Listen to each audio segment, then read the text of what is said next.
Hello, Unit 6. We're looking forward to a great conversation this morning. We've had several, and I'm sure it will continue with your group. My name is Tom Vance, and I am a professor of education at Kansas State University, and I have been doing We the People. Actually, I started as a teacher in 1992 doing We the People and have been involved ever since. So I love this stuff. So I get geeked up about it. So anyway, I'll turn it over to my fellow judges to introduce themselves. Hey everybody, Sean Arthurs, and looking forward to having a discussion with y'all today and just hearing about some interesting topics, hearing your thoughts. I'm a history teacher and a lawyer, and I currently work in teacher training. I'm Lawana Davis. I am a law professor in Birmingham, Alabama at a school called Sanford University. And if you could introduce yourselves to us, we'll forget that we had the little name check already, but do the formal introductions. Good morning again. I'm Adam Huffman. I'm Ethan Nielsen. I'm Noelle Rouge. I'm Sasha Bala. And I'm Anna Pitt. And we are from Virginia, Glen Allen High School Wild Card. And our teacher is Mr. Van Valkenburg and Mr. Conway. Thank you, teachers, for bringing your students and providing them with this opportunity. You'll just have to trust me that we enjoy it, hopefully as much as your students will. This morning, we're going to talk about some interesting issues we think in question number 1. Thomas Hobbes noted that life in a state of nature is solitary, poor, nasty, brutish, and short. How has the human condition changed over time, and how is that change reflected in our expectations of government? Should the principles of natural rights or classical republicanism guide policy changes designed to improve the conditions of all people? What are the most pressing domestic and global challenges facing Americans today and in the future? What policies can you suggest to address them? You may begin whenever you are ready. Thomas Hobbes wrote the Leviathan during the English Civil War, a period of unstable living conditions in a government and society in turmoil. Then life was solitary, poor, nasty, brutish, and short. Since the mid-17th century, the human condition has vastly improved due to scientific advancements and a greater emphasis on natural rights. Citizens' expectations of their government have increased simultaneously. Americans are more protective of our constitutionally enumerated negative rights that now work to protect positive rights gained through interpretation, advocacy, and lawmaking. From Hobbes onwards, the expansion of natural rights coincided with the longer and more prosperous lives of citizens. In 2 treatises of government, John Locke was the first natural rights thinker to declare everyone had the right to life, liberty, and property, and he claimed that no social contract could detract from these inherent rights. Thomas Jefferson modified these to life, liberty, and the pursuit of happiness in the Declaration of Independence to demonstrate the expectation of the government to protect the happiness of its citizens. John Rawls has expanded the purview of natural rights to include primary social goods as the human condition has changed from Hobbes' bleak characterization to one of wealth and modern convenience. So too has our perception of individual rights. The modern expectation of a government that provides for its citizens is in stark contrast to the classical Republican ideas of citizens sacrificing individual rights for the good of the country.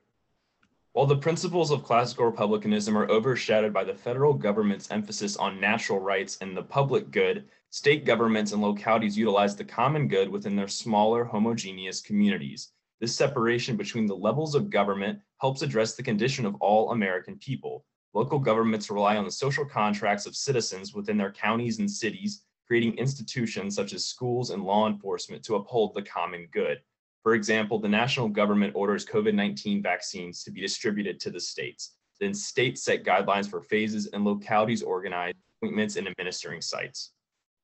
Moreover, vaccines are crucial in both protecting the population and battling the economic fallout of the pandemic, as Americans can soon safely return to work and school.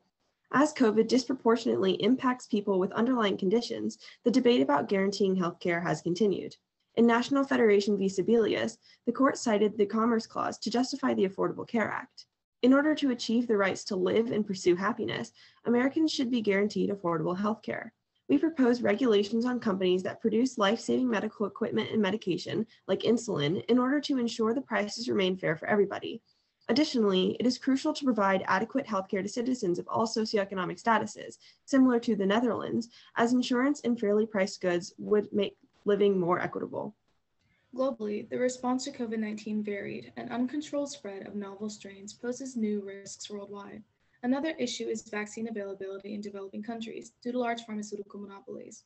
Imposing harsher restrictions on businesses and mask usage would reduce infections in the US, but we should also act as a global leader and help distribute vaccines everywhere, as with our donation of 4 million doses to Canada and Mexico. Another key worldwide issue is climate change.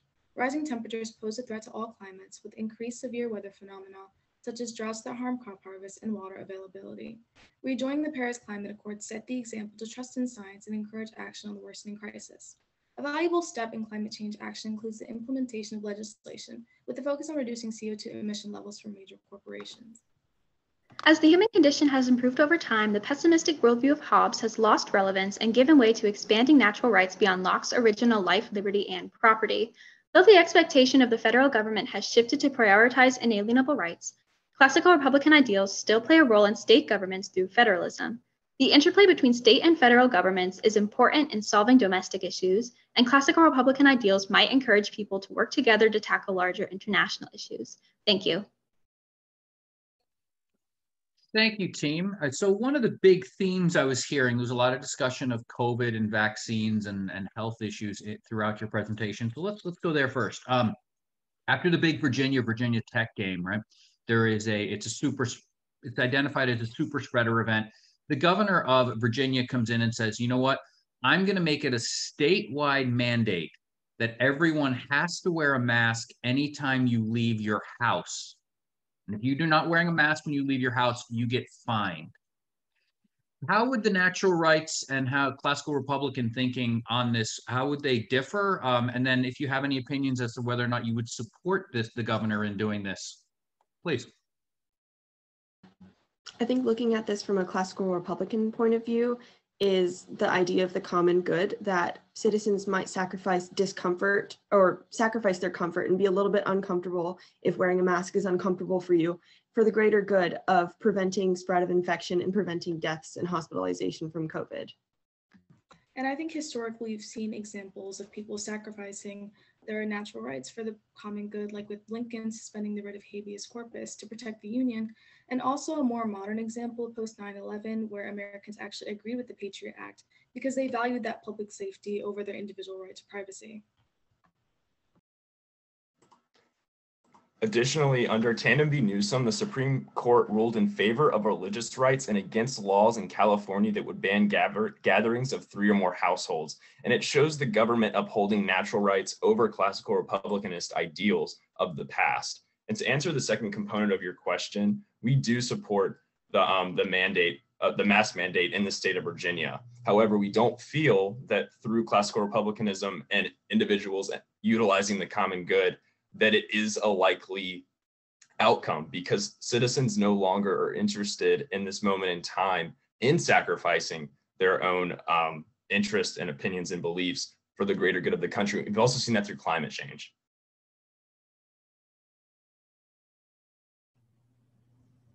I'm interested in your definition of the modern natural rights. I've heard you say the government, United States government, has extended natural rights. Which natural rights has the federal government expanded?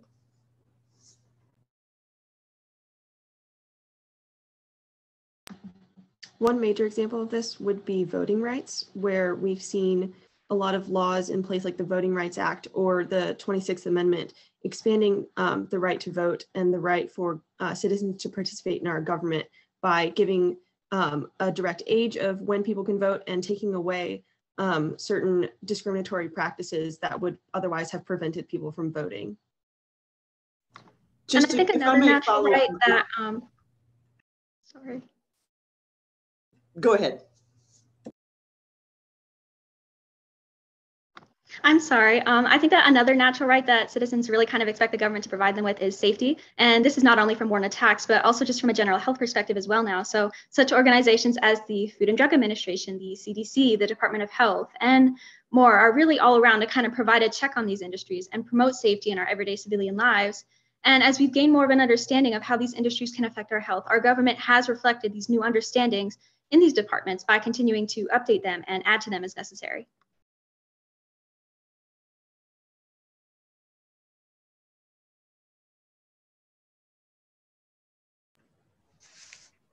I would like to go down the rights path, perhaps just a little bit further.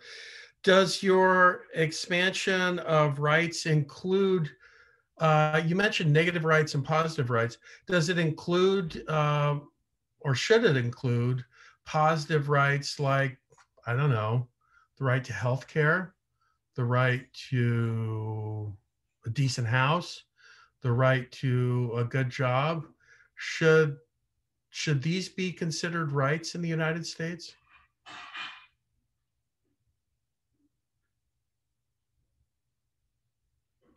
Yes, we do feel that healthcare should be a right to the citizens of the United States. And we see this going back to the ideas of Locke, the principles of natural rights, that everyone has the inalienable right to life, liberty, and property. And we've seen that also through the Obama administration with the Affordable Health Care Act. In going back historically, in the Great Society, there was an attempt to pass a housing bill that would provide citizens with housing as a right instead of something that would have to be paid for. So there have been attempts to make housing a natural right, but funding fell through due to the Vietnam War. Is there any problem, or can you identify any problem with protecting positive rights? I mean, the United States Constitution is basically a document that protects negative rights, right? The government can't restrict free speech, can't restrict free exercise of religion. Is there any problem with expanding that to include positive rights, things the government must provide to people? I think a lot of positive rights are seen through Supreme Court cases, like in National Federation v. Sebelius, which upheld the constitutionality of the Affordable Care Act, and then other court cases like Obergefell v. Hodges, which upheld the right to marriage. And so it's possible to include those rights in the Constitution, but a lot of the times those sorts of things start in the Supreme Court and then become precedent for future cases. Thank you. So one thing I'm confused, we talk about, and you have lots of examples, the human condition changed over time.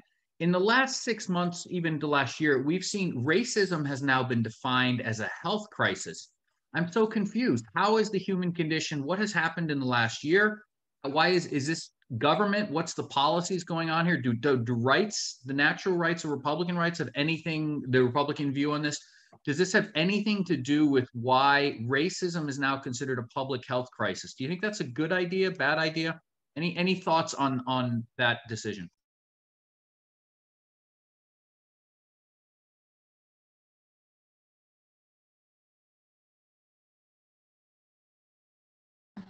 I think we've always seen issues with race in this country because we are founded on slavery and oppression of minority groups. And then that's continued throughout history to things like Jim Crow laws or sharecropping prior to that. And so it's always been an issue, and perhaps using different language now just addresses the issue as it's always been in a better way, rather than changing how we consider it.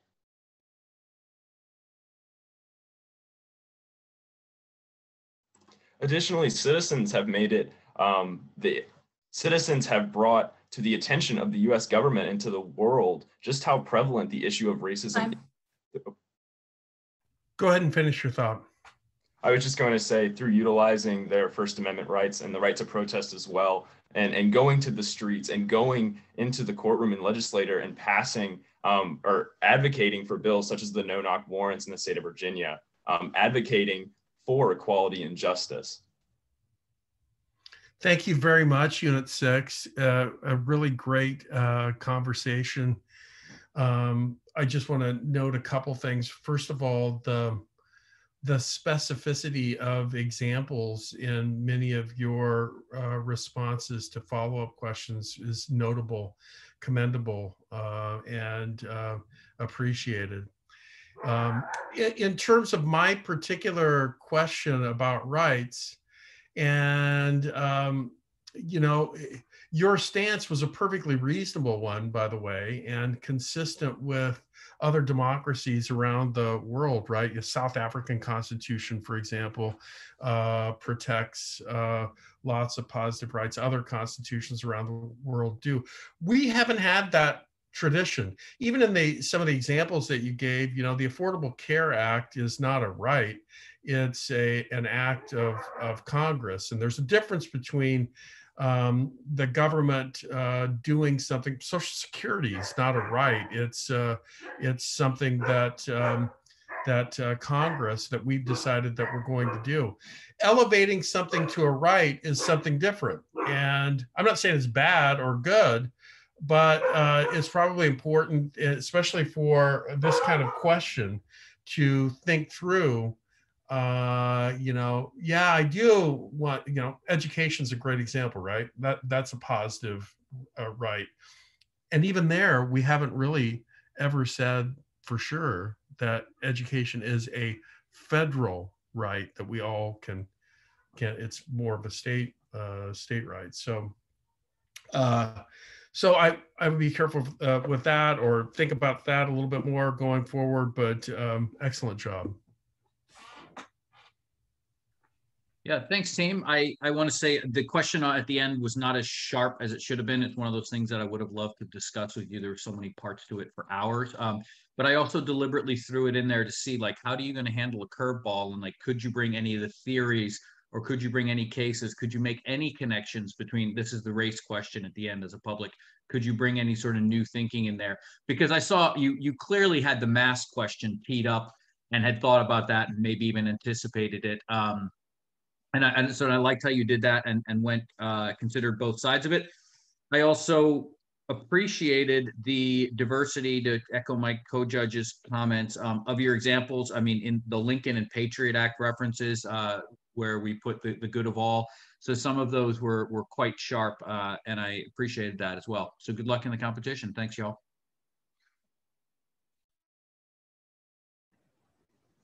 Same. I echo what my judges have said about your examples. Certainly, Tandon versus Newsom. All was great to recognize that the natural rights that we think of today in modern society, particularly in the United States, are largely being kind of doled out by one body, the Supreme Court of the United States. And so that might be something that we look at. And one of the things that we've got to think about is it's kind of hard to come up with what are the modern natural rights, other than, you know, life, liberty, and property. What else do we have that we actually have a right to? And so I thought there were some great thoughts about that, great examples given of that. I would say with voting rights, watch out for when you have an actual right and then it is expanded to other people. That doesn't necessarily mean that they are creating the new right. It's just being recognized that, oh, women can have access to what should be this right for all. So the original concept was this right is for everybody. It was only our society that decided, well, this right is not going to be for everybody. And that's the fights that we had and continue to have.